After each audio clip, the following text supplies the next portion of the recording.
Hello বন্ধুরা, Shrabani Hazra daily ব্লগে তোমাদেরকে স্বাগত। তোমরা নিশ্চয়ই ভালো আছো, সুস্থ আছো। আজকে একটা নতুন ব্লগ নিয়ে চলে এলাম। সেটা হচ্ছে শ্রাবণ মাসের শেষ সোমবার।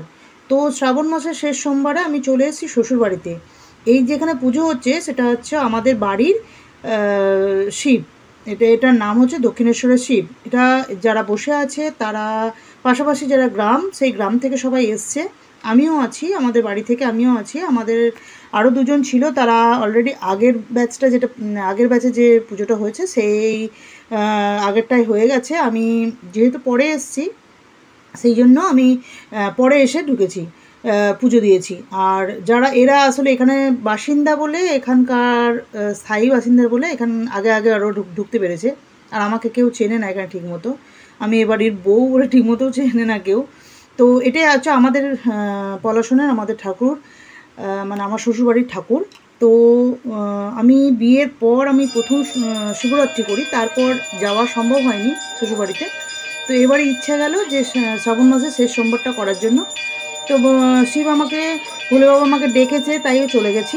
তো আমি বসে আছি পিছনে। তো ব্রাহ্মণ মশাই পুজো করছেন। আর আমার অলরেডি আমি যেগুলো নিয়ে এসেছি আমার শ্বশুরবাড়ি থেকে, শ্বশুর শাশুড়ি যেটা দিয়েছে সেটা, আর আমি যেটা নিয়ে এসেছি সব কিছুই ব্রাহ্মণের হাতে দিয়ে দিয়েছিলাম। ব্রাহ্মণ এবার নিজের মতো করে পুজো করছে। কারণ আমি এখানে পুজো করলে, কলকাতায় পুজো করলে কি আমি নিজে নিজে করিয়ে দিই, কিন্তু আমাদের এখানে এই পুজোটাই দেখলাম মানে শিবের গায়ে হাত দিতে দিচ্ছে না। সবসময় শিবের মাথায় হাত দেওয়ার মেয়েদের নিয়ে মানে হাত দিতে দেওয়া হয় না। তাই এখানে দেখলাম ব্রাহ্মণরা পুজো করলেন, ব্রাহ্মণরাই সব কিছু করে দিলেন। তো আমিও পিছনে রইলাম, আমার পুজো করা হয়ে গেছে, আমি বেরিয়ে চলে এসেছি। আর দেখো সবাই, কেউ চেনা না আমার। একজন চেনা ছিল, সে অলরেডি চলে গেছে। তো তার পুজো হয়ে গেছে, সে চলে গেছে। আমাদের বাড়িরই বউ। তো সে এখানকার বাসিন্দা, সে তার পুজো আগে আগে হয়ে গেছে, সে চলে গেছে। আর এরা যারা আছে সবকটাই পাশাপাশি গ্রামের। তো আমি পুজো দিলাম, পুজো দিয়ে একটুখানি চারিদিকের লোকেশনটা একটু দেখিয়ে দিচ্ছি। আর এটা হচ্ছে আমার যে শ্বশুর বাড়িটা অ্যাকচুয়ালি যে সেখান থেকে অনেকটা দূর, মানে আমাকে প্রায় টোটো করে আসতে হয়েছে।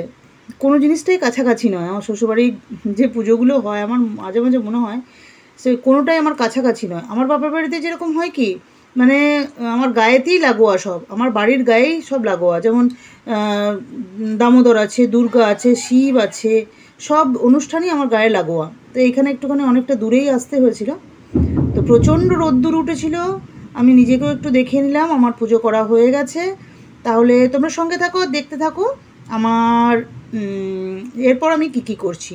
তাহলে সঙ্গে থাকো বন্ধুরা। আর ভিডিওটা দেখার আগে প্লিজ একটা লাইক করে দিও, কমেন্ট করো, আর ভালো লাগলে শেয়ার করে দিও, সাবস্ক্রাইব করে সঙ্গে থেকে যেও।